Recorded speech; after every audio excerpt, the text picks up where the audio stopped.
Good evening, everybody. It has been a long day for everybody, a long day for me, too. I'm the last speaker. And to add to this, it's now, according to my watch, it's my bedtime, past my bedtime. So I hope to be able to continue. But I will continue even if I run over time, because we are late anyway.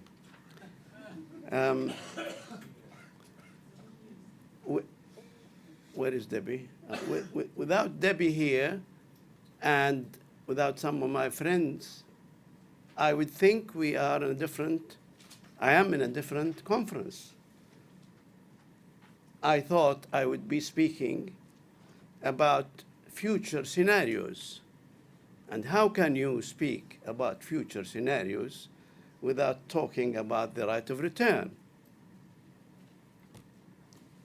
My case is very simple and clear. I am Palestinian, and I am robbed of my home by force. I'm determined to get it back. Very simple. This is the main and the only issue for me. There is no philosophy about it. There is no political massage. And I tell you, the emperor has no clothes. So you have to take that fact into account. As you know, any conflict resolution rests on two pillars. One of them is truth, to know all the facts about the situation. And the other one is justice, by which the law is applied to solve the conflict. None of the two are applied in the case of Palestine. And I have much reservation in calling it a conflict. It is really something else. But there is no colonial project which has been beset with so much falsification and deliberate misinformation like the case of Palestine. Ponder these titles: Land Without People, God Given Us the Land, UN decreed national home, and Britain did, Palestinian refugees left on their own accord, and so on. It really boggles the mind in this age of electronics that we cannot comprehend these simple facts. That is one reason why justice is not applied in the case of Palestine for 70 years now. The right of return has been affirmed 130 times longer, and the most outstanding resolution in new in history.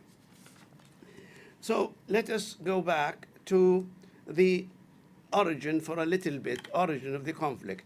Here is Palestine in 1917, and during the British Mandate, with their collusion after the infamous Balfour Declaration, Zionists were able to control 7% of the land of Palestine, which is seen here in blue. The Partition Plan suggested they get 55% of Palestine for new immigrants coming, some of them in smuggler ships to the country. And in that blue area, which is 55%, half the population there were Palestinians. And they lived in 476 towns and villages. Suddenly, they found themselves under the sovereignty of these new immigrants. But that was not enough, because then the Zionists occupied 78% of Palestine, 25% more of that. Now, here we have to examine what happened in this period. The Partition Plan, which is often touted as being the legal thread by which Israel was founded, has no legal meaning. It's not binding. It was only a suggestion. But the United Nations in March 1948 dropped the plan, and so did the US. And they instead suggested UN trusteeship. I don't think much of the Zionist propaganda here tells you that it was being dropped. And in the middle of March 1948, when it was dropped, Ben Gurion was mad because he was planning to take over Palestine under the pretext of the Partition Plan. So what he did, he started Plan Dalet. From 1st of April 1948 till 15th of May, when the State of Israel was declared, this situation depicts that period. You see, all the red areas have been occupied by some of the 9 brigades, Alexandria, Roni, and Kiryati, and so on. These red areas have been occupied in that period. And all the blue dots you see are Palestinian villages who have been depopulated, a total of 220 villages depopulated in these 6 weeks, and the people there comprise half of the total refugees today. And to do that was not easy, so there has to be massacres. And of course, Deir Yassin on the right side of the picture is one of them, and there are others there. So here you see in this period, and that was while the British were there, supposed to be protecting the population of Palestine. And that was before Israel was declared at all as a state. And that was before any Arab regular soldier entered Palestine. And so we have a situation here when the partition plan has been dropped and the ethnic cleansing has taken place on the largest scale possible. And this could not happen except, of course, in series of military operations, 31 military operations. This is the situation here when the Israel was declared 15th of May. They occupied only 13% of Palestine, and because they were heavily populated, that represented 50% of all refugees today. And then in the next 6 months, they occupied the rest of what's called Israel today in 31 military operations. So this fact is to be taken into account. One of the things we don't know, how to analyze the period altogether in this period. This shows you the population of the villages depopulated until 15th May 1948. What do you see there? You see in the total number there, it represents the total number, half the all refugees. But after that, the military operations continued, and at the bottom you see the villages which have been depopulated. These red dots indicates the massacres which have taken in that time. The blue areas are the military operations, 31 military operations. And the yellow area is the truce, the first and second truce. What do you notice about this? You notice something startling. First of all, when the truce was there, nobody left. And the population who left stayed there. And when the truce ended, they started expelling population, and then during the second truce, nobody. So the expulsion of people was associated exactly with the number of incidents of massacres and military operations of Israel. So the myth that Palestinians left on their own or in Arab order is a big lie, and I'm surprised that with so many scholars, they have not explained this simple case. And of course, here we have the case of Tantura. They were taken, the civilians were taken to dig trenches, and they were thrown in the trenches, and they were shot dead. And those surviving, like this case in Ramla in July 1948, they were taken to concentration camps and put into forced labor camps for almost 1 or 2 years. And the labor camps which have been, I have interviewed so many people who have been there, So the red dots are the ones visited by the Red Cross, and we published that anyway. And the black dots are another 17 concentration camps, which have been described by the survivors and located in these places. So here we have what we call a Nakba. All the red dots you have are villages, Palestinian villages, which were populated for thousands of years, and then they were depopulated, and so Palestine became empty in fulfillment of the old myth that Palestine is a land without people. They made it so by force.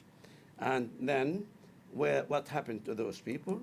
They became refugees in what's left in Palestine and in the neighboring countries. So this is what we call a Nakba. But a Nakba is not a traffic accident. It is continuing until today. Here is Gaza. These red dots are the villages which have been depopulated from half of Palestine, and they were put in 8 refugee camps. But there is something to tell you more about that. The villages in southern Palestine, 247, they were completely ethnic cleansed, unlike in Galilee, some have been left. And they were completely ethnically cleansed with massacres in Bureir and in other places. Now, all those people in half of southern half Palestine, 50%, have been put into large concentration camp called Gaza Strip with an area of 1.3%. So people who lived in 50% of Palestine are now pushed into 1.3% of Palestine. Not only that, as I will show, their land, which they are now, this minute, we are talking about today, the Friday, the young people are saying, my land is there, I cannot go there. All the settlers in the southern Palestine, the home of those people, do not exceed, in my estimation, at least 2018, more than 72,000 settlers. And they are less than one refugee camp in Gaza. In other words, if those settlers in southern Palestine go away, or we can put them in a refugee camp, they will not occupy more than one single refugee camp in Gaza. That doesn't say, of course, about the 3 Palestinian villages, towns, Beersheba, Majd al-Asqalan, and Asdod, who have 150,000 and more. Anyway, so the people in Gaza have been suffering, expelled in 1948, and they are bombed in their exile, 2014, and they are killed on the barbed wire today. That is what we call a Nakba. Now, this situation cannot last, so we have to reverse the war crime of perpetual ethnic cleansing. How do we do that? Of course, we have bags, piles of UN resolutions, and every article of international law says they should go. I don't need to repeat. You are all scholars. You can just click on the website and you find hundreds and hundreds of UN resolutions saying Palestinian refugees should return home. And that is not a favor. This is a principle of international law. All the treaties using that are actually applying that principle rather than creating that right. So to do that, we have to think of Palestine, its land and its people, and the law applicable in this case.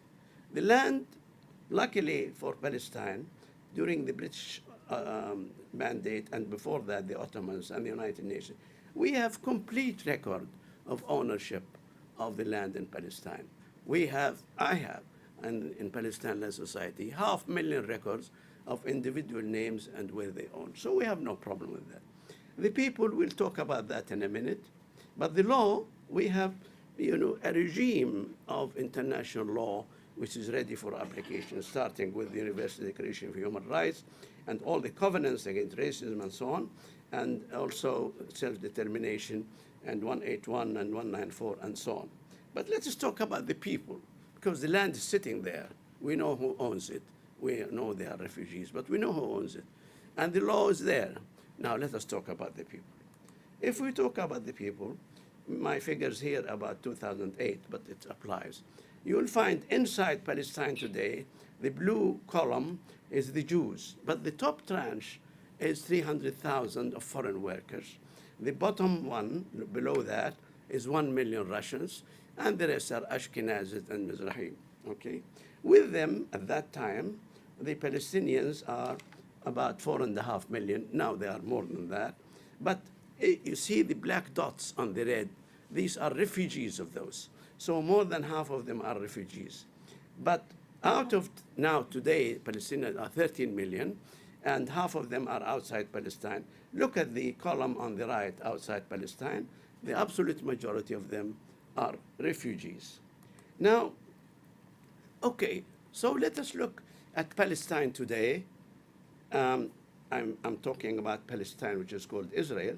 And let us examine who lives in the land of those refugees today. We know who lives there. We know where they came from, and we analyze that in detail. I'll show you a result of that. Palestine, during the mandate, has been divided administratively into 1,100 towns and villages. Each one of them has a town or village or more, and it has an area belonging to that village. So we call this village land. Village land is different from the village itself, village land like that. So we examined how many people living there from the Israel Statistics Bureau, and we found that all the green areas have today no Jews or Jews less than 5,000. Almost 472 villages have practically no Jews, or absolutely zero Jews, or Jews less than 5,000 in each of them. And the documentation is available for someone there. So then the next step will be to see where is the land of the Jews. It is the same like I showed you earlier. That's the land they owned during the British Mandate. And they lived mostly on that land with a little spillover. We'll explain that. Here, for example, we have the cities. The cities are, especially the coastal cities, are mixed population. So the brown area indicates the land of the cities. Cities have a different treatment. But then, where are the Jews occupying the land of Palestinians with a large majority? They occupy the Palestinian land with a large majority, over 30,000, in the dotted areas. You see the dotted here, few of them in the south and the north. Only in that area. The Jews today are majority over the absent Palestinians. Now, next step will be to see in terms of size, proportional size, where do the Jews live? You can see easily where do they live. In Tel Aviv area, and in Jerusalem to the east, and in Haifa. The three dots at the bottom, big ones I told you about earlier, they are Asdod and Al-Majd al-Asqalan and Beersheba. But most of the Jews live in Tel Aviv area, of course absorbing Jaffa, and about a dozen villages there, and same in Jerusalem West and in Haifa. Now, we can then say to Palestinians, you can return. The red dots are Palestinian villages. They can return. They will all go to the green area where there is nobody there or very few people who are there. There is no obstruction to the Palestinian refugees returning in the structure of today. I'm talking here about villages, rural villages. I'm excluding, of course, cities, which have a different kind of treatment. We'll come to that in a minute. So actually, this is not a new invention. It's probably obscured from literature, deliberately or otherwise, by the Israelis. This map, this table, is done by Israel 2020. A big plan started in 1995 saying what Israel would look like in 2020.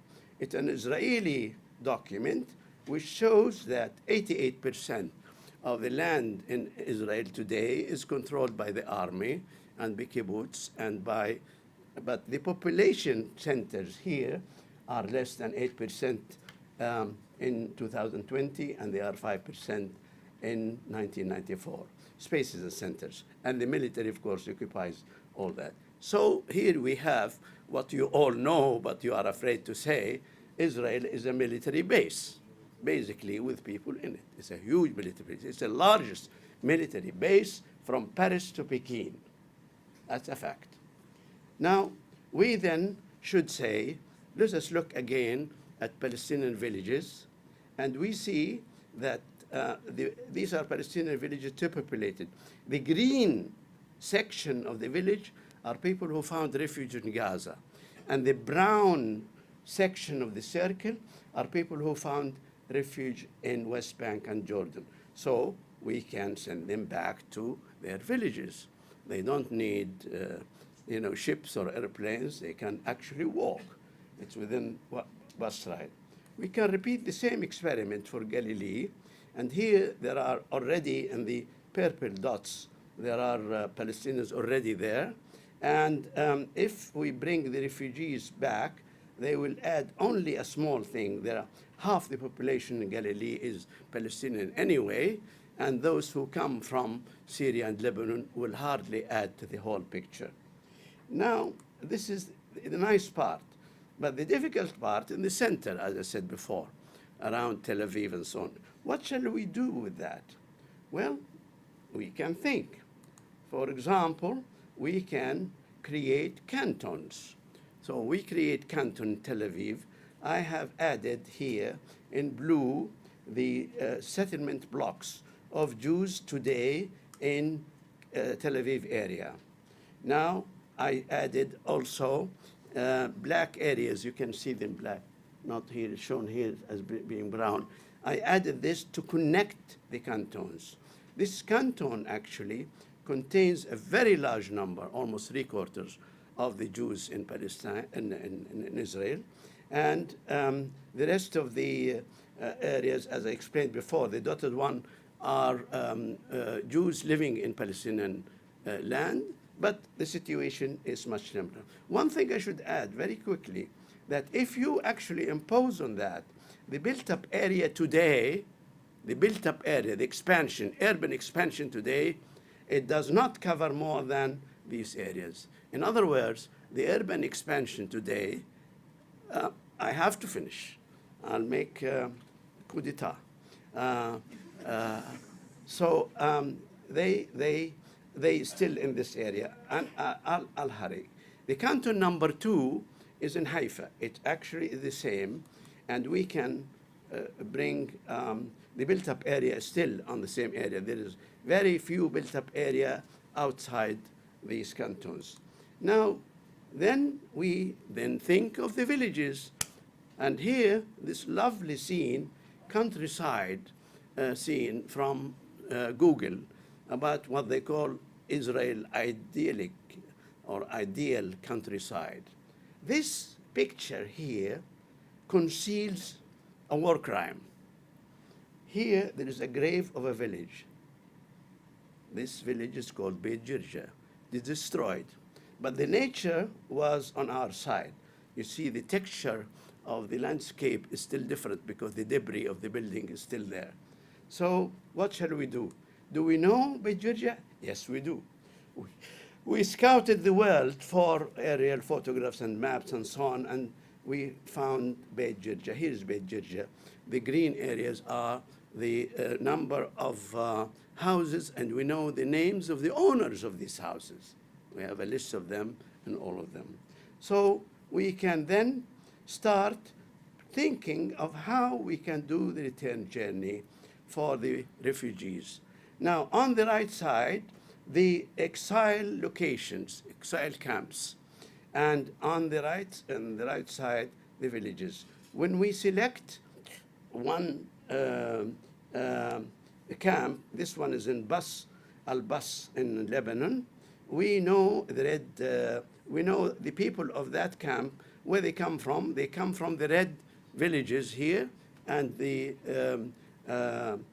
a road leading to that.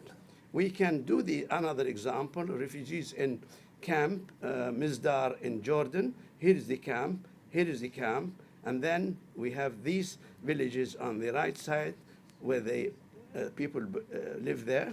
I mean, they come from there, and then we actually created road system where you can go from the village, from the exile camp to the village, using the modern road system today. And average distance is no more than 60 kilometers, maximum 150 kilometers, and so on. We have another example for a camp in Gaza, Nusayrat camp. Here is the camp, and here are the villages where they come from, and we can lead them to go home. Okay, but they will go home to a deserted place, demolished houses, so we have to think of how we can rebuild these houses. The staging of the return is very straightforward. For example, out of 4.6 million, when the refugees from Gaza return, the number of refugees dropped to half. And then from Jordan, they dropped by 1 million. So actually, it can be done in about 4, 5, 6 stages in about 6 years, and it will be that. Now, we will bring them back to a deserted place. We have to see how we can house them in their location. This is Tantura, with the massacre of Tantura. We actually digitized the aerial photographs. We created a complete map of the village, and with names of houses and so on. This took 5 years at least, but now we have 10,000 files on all the villages. We know what they are like, we know the people there, we know who owned them, we know which refugee camp they live in, we know the road from the refugee camp to this, but then we did something else. We have to see what is the situation today in that village, in Tantura. Yes, yes, yes, coming close. So this is the location. Now we need to build that, rebuild the destroyed. So we made a plan with Palestinian universities that the graduating class of architecture, each one should select a village and had to give a graduation project of reconstructing his village. And this is one example of the winning design in London last year. One student designed Tantura again. We have a jury for this, and the jury distinguished architects from Germany, England, and Ireland, and Arab countries. And this year, we have 8 universities participating, not only in Palestine, but also in Jordan too, and the American University of Beirut. And next year, year 3, the competition will be among all universities in the world who would like to do that. Second example of Colonia in Jerusalem district. Here is the village, and here is the old village. We digitize it, as you can see in the red lines, and then we see what the location today of the village. That's the location of today. Then the young engineers, young architects, Palestinians, designed the new village in this way. This is a winning design, right? And then last one from Herbia, Gaza district. This is the location, and here is the village of Herbia, and it was redigitized, and then its location is empty, as you can see. So the winning design for Herbia is this one, right? Now, we actually have to examine the costs of construction. These are the stages of construction. How many people are labor required, how much costed that, and the phases of that, the number of villages in each case. And by the way, we find easy, I mean, I don't know, to me it was startling, but when you think of it, it's not really very strange. And that is the cost of reconstruction villages is less than or equal to the aid given by the United States to Israel in 1 year, not in 70 years, in 1 year. And Palestinians really don't really need that because they can build themselves these. Only they are allowed to return to their homes, and they can do that themselves. Let me just, let me conclude. I'm concluding. Now, let us consider the facts. These are all facts, of course, but let us consider the facts about Israelis first. Fact number one, Israel occupied all of Palestine by military force. And there is no legal justification whatsoever. And there are no borders. And there is a pile of UN resolutions against that, number one. Fact two, Israel enjoys unlimited support of the United Nations and the variable support of some Western countries. Fact three, Israel is an important weapons and cyber products exporter. Economically, it's very robust. Half of the Israeli companies are listed in the New York Stock Exchange. The bond between Israeli economy and the European countries and the United States largely reflects the Jewish power in these countries. So no doubt about that. But actually, according to an extensive study which I mentioned earlier called Israel 2020, there will not be in Israel, there should not be in Israel, they say, Israeli study says, in Israel more than 8 million people, million Jews anywhere. Why? Because there are many reasons listed in 3 big volumes on that, because they wanted them to be in Europe and America, better for Israel. So they don't plan that. There is also a constant flow of Jews leaving Israel. As you know, 750,000 are said to be living abroad. We hear about 70,000 people applying for their German citizenship. But are they abandoning ship? No, I don't think they are abandoning ship. But that means the status quo is not stable. Now, let us look at the facts about Palestinians. I'll finish. They were 1.5 million in 1948. Now they are 13 million. In year 2030, Palestinians will be 18 million. Half of them on Palestine soil, and the other half are on the borders within 100 miles of the border of Palestine. They have no tanks, I'm sure. They have no airplanes. And in Palestine, they are either second-class citizens. We have discussed that. But many Arab regimes today abandon them. Of course, good old friend Trump and cohorts entered the scene as a bull in a china shop, and they destroyed international law.